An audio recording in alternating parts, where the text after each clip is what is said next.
नमस्कार दोस्तों, bio solutions के इस यूट्यूब चैनल में आपका स्वागत है। आज हम अपनी इस वीडियो में मानव प्रजनन में आंतर्व या मासिक चक्र के बारे में जानेंगे। आप इस वीडियो में अंत तक बने रहिए, क्योंकि हम आज इसमें बताने वाले हैं कि आखिर नर और मादा के बीच जो लैंगिक संभोग की घटनाएं होती हैं वो सभी घटनाएं निषेचन तक नहीं पहुंच पाती है, क्यों। और इसमें यह भी बताएंगे कि जो मादा में मासिक चक्र का जो पूरा समय होता है, इसमें इस पूरे 28 दिनों में किन दिनों लैंगिक संयोग यानी कपुलेशन के द्वारा गर्भधारण रुक जाता है और भ्रूण का निर्माण प्रारंभ होता है। इसमें हम ये भी बनाएंगे। इस वीडियो को आप अंत तक देखते रहिए। तो आइए देखते हैं मासिक चक्र क्या है।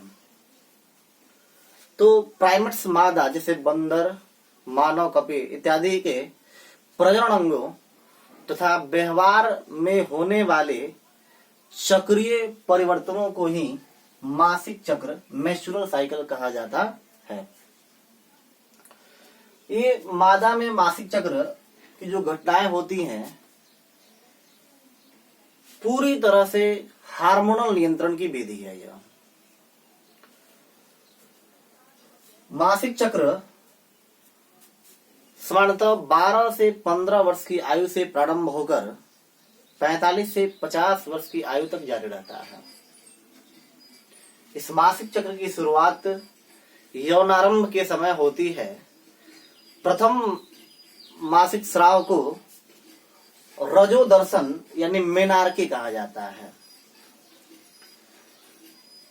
इस मासिक धर्म को या मासिक चक्र को आम बोलचाल की भाषा में माहवारी, रजोधर्म या मासिक धर्म भी कहा जाता है। यह पूरी प्रक्रिया मुख्यतः 3 चरणों में पूर्ण होती है।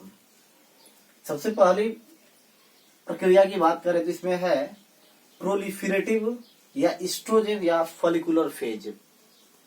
दूसरा चरण है सिक्रेटरी या ल्यूटियल या प्री मेंस्ट्रुअल फेज। तीसरा है मेंस्ट्रुएशन या डिस्ट्रक्टिव फेज। ये तीनों चरण एक निश्चित समय के अंतराल पर दोहराए जाते हैं। अर्थात मादा में मासिक चक्र 28 से 29 दिनों का एक समय होता है। प्रत्येक 28 से 29 दिनों के बाद इसे दोहराया जाता है, इसलिए इसे आंतर्व चक्र कहते हैं। इसमें अगर प्रोलिफेरेटिव या एस्ट्रोजन या फॉलिकुलर चरण की बात करें हम, तो चूंकि मैच्योरेशन के कारण जब मासिक चक्र पूर्ण हो जाता है उसके बाद ही प्रोलिफेरेटिव या एस्ट्रोजन या फॉलिकुलर चरण की शुरुआत होती है।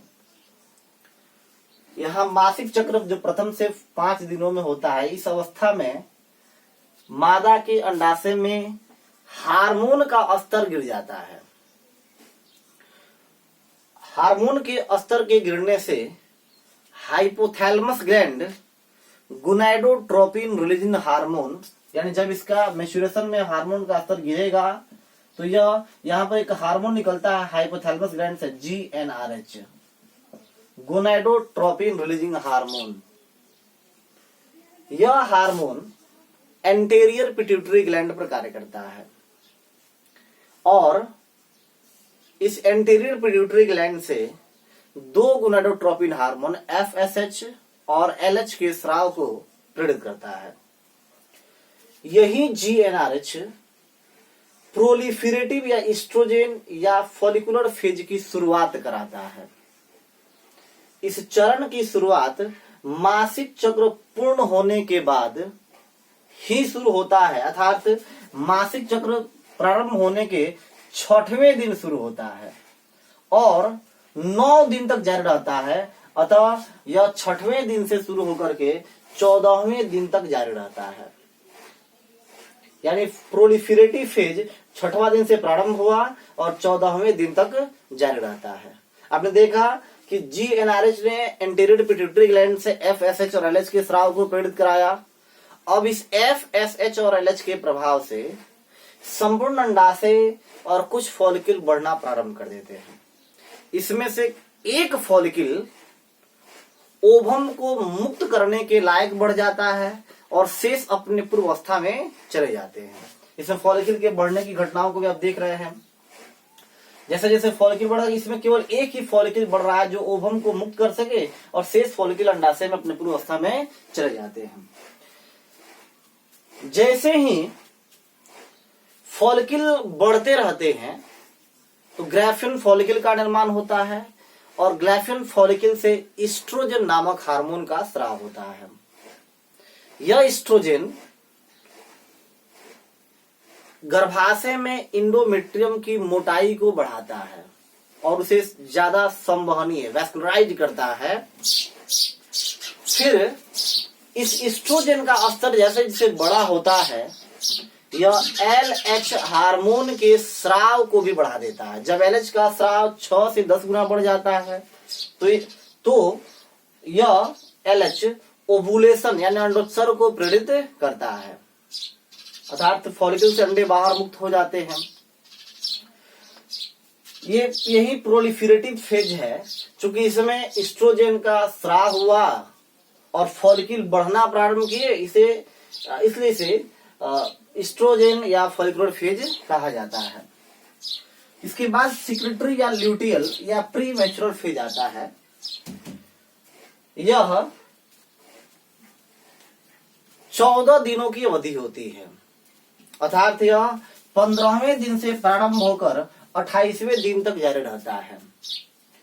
इसी बीच में यदि निषेचन शुरुआत में इन प्रारंभिक दिनों में सिक्रेटरी फेज के प्रारंभिक दिनों में अगर निषेचन होता है तो कार्पस ल्यूटियम जीवित रहेगा, क्योंकि इसी अवस्था में कार्पस ल्यूटियम का निर्माण होना है। जैसे यहाँ पर ओवम मुक्त हुआ, फटे हुए फॉलिकल में रक्त भर गए, कार्पस ल्यूटियम का निर्माण हुआ और कार्पस ल्यूटियम से प्रोजेस्टेरोन और एस्ट्रोजन नामक हार्मोन का स्राव होता है। इस हार्मोन के प्रभाव से गर्भाशय में जो इंडोमेट्रियम है उसकी मोटाई बढ़ जाती है, वो ज्यादा वैस्कुलाइज हो जाता है और यह इंडोमेट्रियम आरोपण के लिए तैयार हो जाता है, इम्प्लांटेशन के लिए तैयार हो जाता है। निषेचन हुआ तो कार्पस ल्यूटियम 4 महीने तक जीवित रहता है। निषेचन नहीं होने पर यह 14 दिन में विघटित हो जाता है। इस सिक्रेटरी फेज में चूंकि प्रोजेस्टेरोन और एस्ट्रोजन हार्मोन का स्राव हो रहा है, इसलिए इसे सिक्रेटरी फेज कहा जाता है और यह मासिक स्राव के पहले की घटना है, इसे प्री मैच्योर फेज कहते हैं। अब देखते हैं मैच्योरेशन या डिस्ट्रक्टिव फेज। यह अवधि प्रथम से 5 दिनों की होती है। जब इस अवधि में एक बड़ा शर्त है कि जब निषेचन नहीं होगा, गर्भधारण नहीं होगा, तभी मैच्योरेशन या डिस्ट्रक्टिव फेज की शुरुआत होती है। गर्भधारण होने पर मैच्योरेशन की शुरुआत नहीं होती है। तो यह केवल गर्भधारण न होने की स्थिति में ही होता है। यहाँ कार्पस ल्यूटियम का जो विघटन हो गया निषेचन न होने के कारण, अब कार्पस ल्यूटियम के विघटन से प्रोजेस्टेरोन और एस्ट्रोजन का स्राव भी बंद हो गया। इसके बंद होने से इंडोमेट्रियम की मोटाई रुक गई। अब हार्मोनल अवलंब के कारण इंडोमेट्रियम की कोशिकाएं ब्लड के साथ मुक्त होती है। इसे ही मासिक स्राव या मासिक धर्म कहते हैं। यह प्रथम से 5 दिनों में होता है। हमने आपको बताया कि इस पूरे 28 से 29 दिनों के चक्र में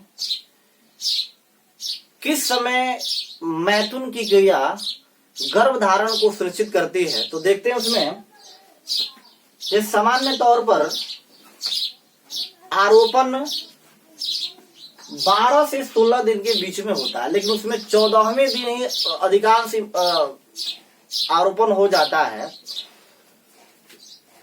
स्खलन के बाद मादा की योनि में मोचित शुक्राणु करीब 72 घंटे तक जीवित रहता है, अर्थात 3 दिन तक करीब करीब जीवित रहता है।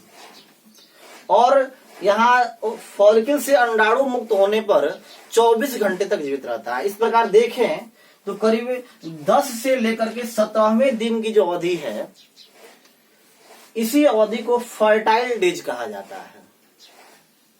अर्थात इसी दिन मासिक चक्र प्रारंभ होने के 10वें से लेकर के 17वें दिन यदि संभोग से बचा जाए तो गर्भधारण नहीं होगा, क्योंकि यही फर्टाइल डेज है। इसे डेंजर पीरियड भी कहा जाता है, खतरनाक ये अवस्था होती है, क्योंकि इसमें संभोग की क्रियाएं निषेचन तक पहुंच जाती है। बाकी जो अवस्थाएं होती है इसको सेफ पीरियड कहा जाता है, सुरक्षित ये स्टेज है, सुरक्षित चरण है।